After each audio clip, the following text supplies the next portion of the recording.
Doctor Pawan Jaiswal जी, हाँ क्या बोल रहे थे जी?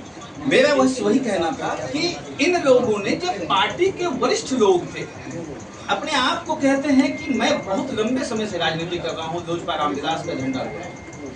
अगर आप लोजपा रामविलास का झंडा ढो रहे हैं, अगर आप हमारे श्रद्धेय नेता रामविलास पासवान जी के विचारों से ओतप्रोत हैं, तो एक छोटे से पार्टी का डिसीजन पे, जिलाध्यक्ष को चेंज करने का डिसीजन, आपने एक ऐसा माहौल क्रिएट करने का कोशिश किया जो कि कहीं से नहीं था, जो कि मैं तो कहता हूँ, आप हैं यहाँ पे, आप पूछिए कि कौन सा ऐसा है कार्यकर्ता जिन्हें सम्मान नहीं प्राप्त होता है।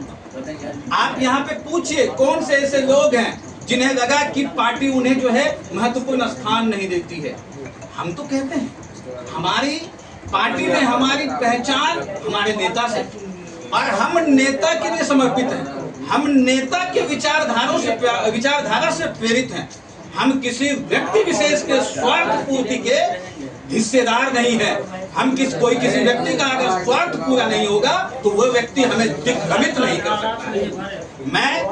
आपका अभी सवाल था कि ये सब लोग, मैं माहिर हूँ, मैंने इन्हें वापसी कराई, कोई वापसी नहीं। ये लोग जहाँ थे वहीं हैं, ये लोग कभी गए ही नहीं है कहीं।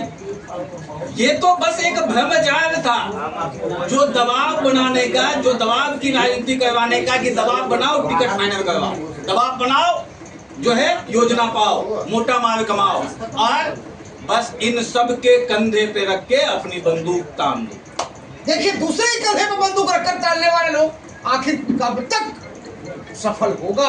राजनीति वो खेल है जिसको रणनीति की हर जाल पता होनी चाहिए, और शतरंज में कहा जाता है घोड़ा ढाई घर चलता है और सीधा राजा को मात देता है। मंत्री भी समझ नहीं पाता है आखिर इस राजनीति के मोहरे को कहां से ऐसे राजनीतिक मुलाकात हो गई, और धीरे से झटका लोजपा के तत्कालीन जिलाध्यक्ष समझ नहीं पाए और उनको लग गया।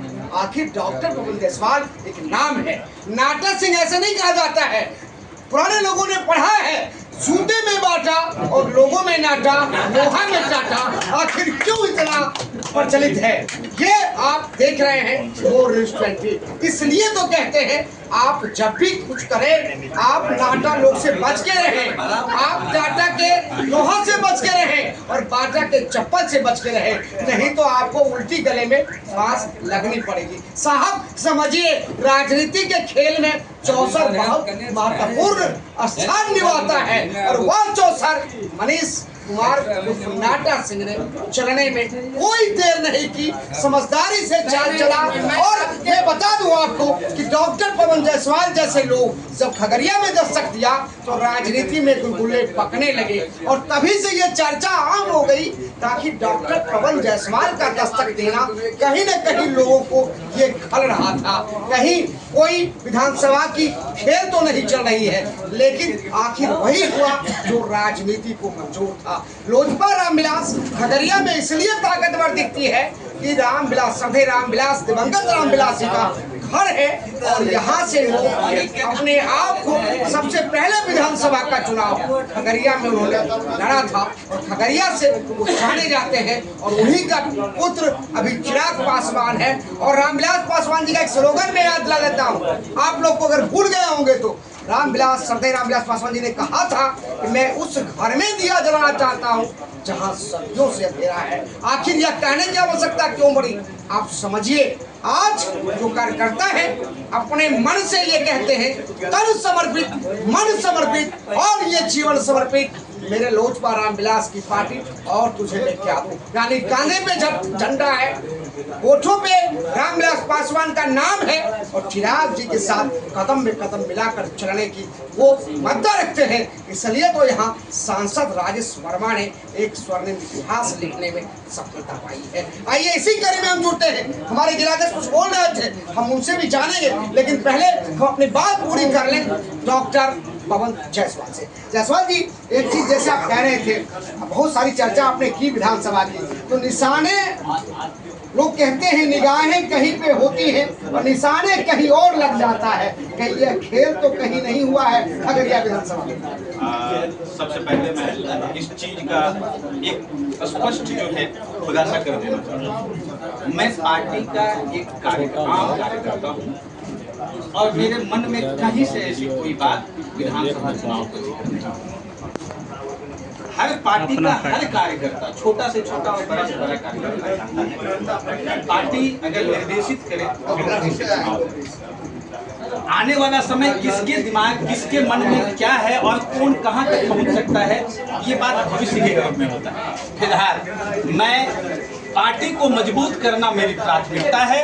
जो खगड़िया में लोजपा रामविलास पार्टी की को जो कुछ 4-5 लोगों ने हाईजेक करके रखा था, उन लोगों ने खुद ब खुद अपनी विदाई तय कर ली और इसके बाद अब पूरी तरह से पार्टी हमारी डिफाइन हो गई है।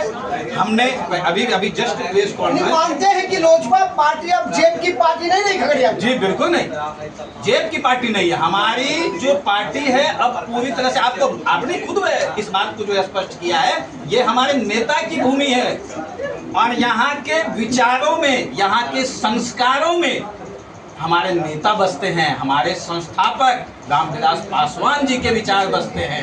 एक एक लोग यहाँ पे उनको मानते हैं, उनको पूजते हैं, उनके विचारों को अपने अंदर समाहित रखते हैं।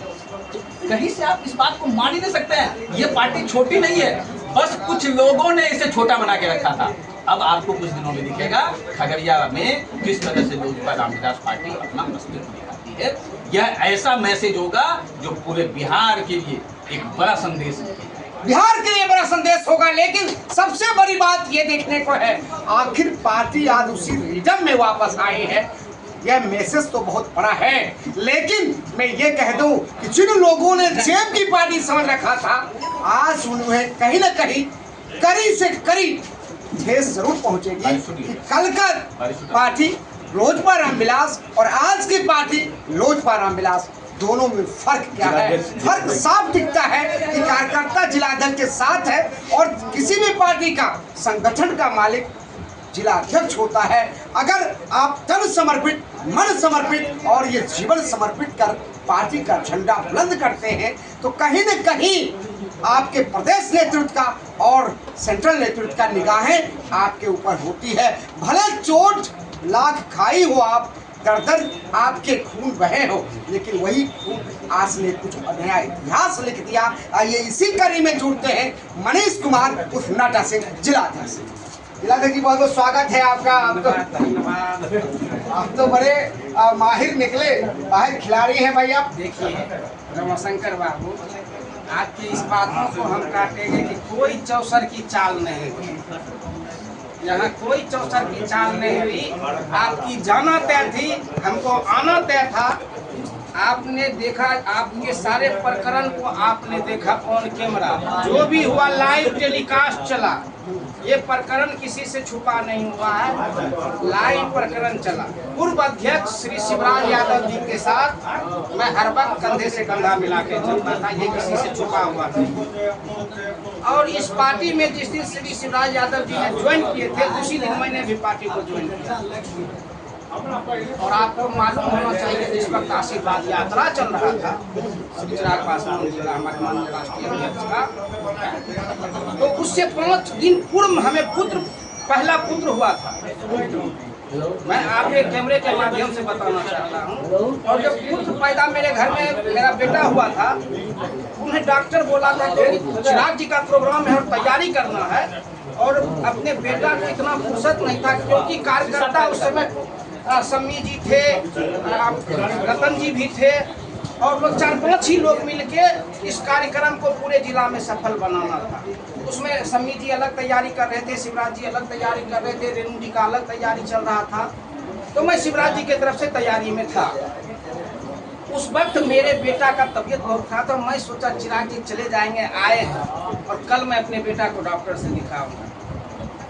और मैं उस तैयारी में लगा रहा और मेरा बच्चा रात भर बीमार रहा, मैं बच्चे को डॉक्टर से नहीं दिखा पाया और मेरा बच्चा 5 बजे सुबह में जिस दिन चिराग जी का आगमन था उस दिन मेरे बच्चे की मृत्यु हो जाती है और पूरे समाज के लोग मेरे घर पे हैं और मैं चिराग जी को जब तक खगड़िया के धरती से विदा नहीं कर दिया, मैं अपने बेटा को कफन नहीं दिया। ये लमसम कार्यकर्ता जानते और चिराग जी तक ये मालूम था कि लड़का ने अपने बेटा का आहुति दिया है। इसके लिए यहाँ कहीं से कोई रोल नहीं है। अगर कोई दिग्भ्रमित फैलाने का कोशिश कर रहे हैं, इसमें माननीय सांसद जी का रोल, डॉक्टर पवन जायसवाल जी का रोल, इसमें कहीं कोई ऐसा सच्चाई नहीं है कि मतलब ये चौसर चाल करके ये करके वो करके अध्यक्ष पद को बनाया गया है। मैंने उनके लिए कुर्बानी दिया और यही दिन के लिए कार्यकर्ता किसी पार्टी में रहता है, किसी पार्टी के कार्य, यहाँ जो भी लोग बैठे हो कार्यकर्ता किसी का तनख्वाह दरमा थोड़ो है। अब समझिए, मैं फिर याद दिलाना चाहता हूँ, जिसने अपने पुत्र के जान की आहुति दे दी यानी बलिदान दे दिया, वो मनीष कुमार, वो नाटा सिंह हमारे सामने है। और चिराग जी जिस समय आशीर्वाद यात्रा के दौरान खगड़िया आए थे, आप समझिए इतनी बड़ी बलिदान, जिसने अपने बेटे के बीमार बेटे का इलाज कराने तक नहीं गया और उसका बेटा जिस दुनिया में नहीं है दुनिया से चला गया। भला इतनी आहुति आखिर कौन दे सकता है? सबसे बड़ा सवाल है, ये बलिदान है, ये पार्टी के प्रति वफादारी है और ईमानदारी है, जिसने अपने बेटे यानी कल का कांधा लगाने वाला पुत्र जिसको जन्म दिया मनीष कुमार ने, वह आज इस दुनिया में नहीं है।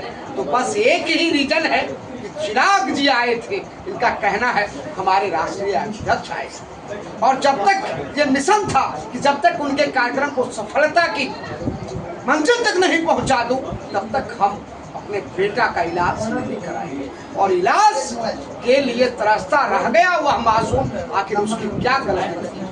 वह एक ही गलती किया था, वह राजनीतिक परिवार में जन्म लिया और मनीष कुमार सिंह जैसे घर में जन्म लिया, नाटा सिंह के घर में जन्म लिया, जिसने राजनीति को अहमियत दी और वह राजनीति आज सर चढ़कर बोल रहा है। इसकी बलिदान की कीमत आज जिला अध्यक्ष है, लेकिन वह पूर्ति नहीं हो सकती है। बेटे का बलिदान आप कुछ भी कर लीजिए, वापस बेटा नहीं आ सकता है।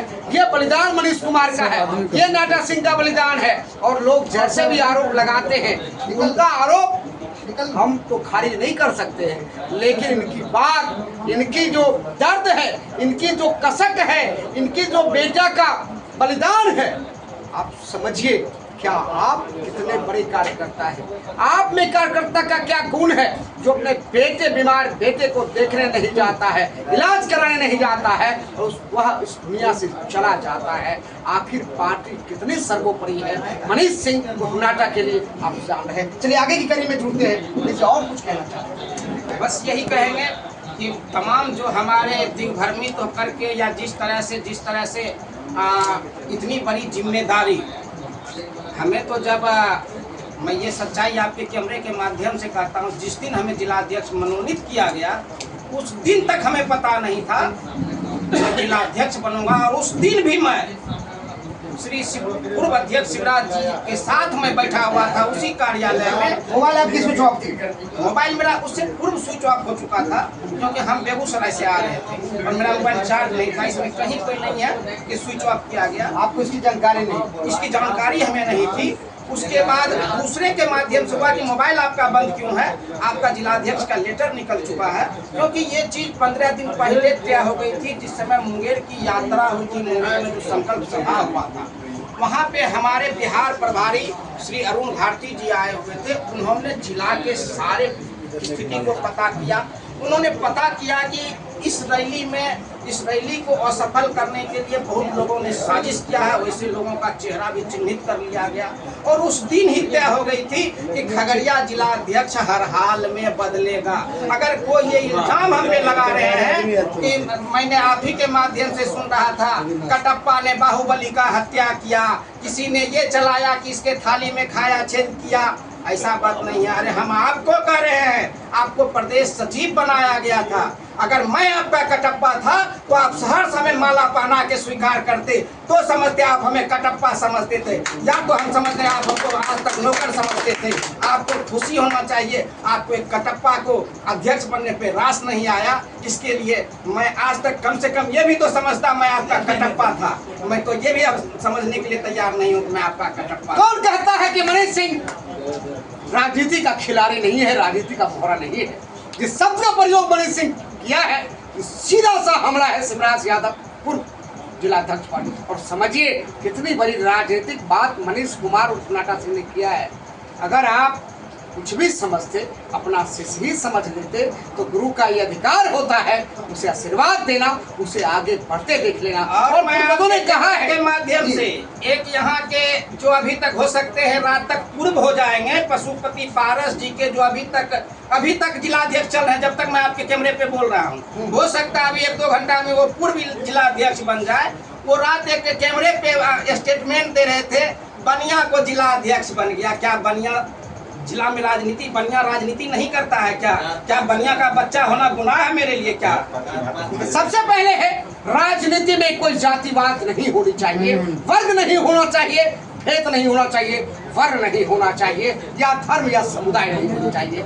जातिवाद तभी सर चटकर बोलेगा जब आपकी संगठन में कमजोरी दिखेगी। और इस चीज का ख्याल रखिए, बोलने वाले लोग कुछ भी बोल जाते हैं, लेकिन हर एक व्यक्ति को उतना ही अधिकार है जितना एक इस देश के राजा को है, राजतंत्र वाले को है।